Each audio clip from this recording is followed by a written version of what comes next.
There's no digital effects in this animation. All it is a piece of paper with a multicolored flashlight shining on it. When the flashlight shines on the paper, it looks exactly like a lightsaber. So in this video, I'm going to give you my best tips and tricks for this effect. So in the fight at the beginning of the video, the only thing that is actually paper is just the motion blur. This is because recently, instead of using a piece of paper for the lightsaber blade, I have been using a white Lego stick. This pretty much gives the exact same effect, though I do think it is easier to animate with the white Lego stick than the paper, because sometimes the paper will bend, which is really annoying, or at some angles it looks a little bit flat, because it is. Another tip for if you use the white Lego piece instead of a piece of paper is to just work on where the flashlight is shining at, because sometimes it'll only light up half of the blade. So just take a minute before you start animating to figure out where to shine the flashlight at. If you use a piece of paper, then this really won't be a problem.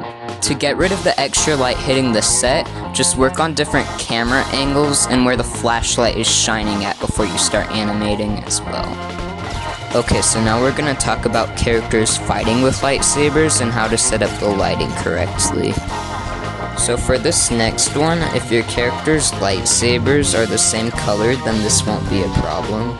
But if the character's lightsabers are different colors, then the lights kind of like merge together and it makes it look like half of the saber is blue and the other half is red.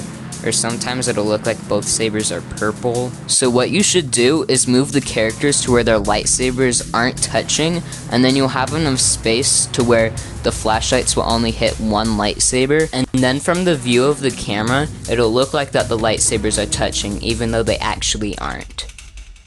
I have two flashlights, so when there's more than two lightsabers on the screen, I'll just shine one of the flashlights at an angle to hit multiple lightsabers if they're all the same color, and if they're not the same color, well then you're gonna have to find another way to do it.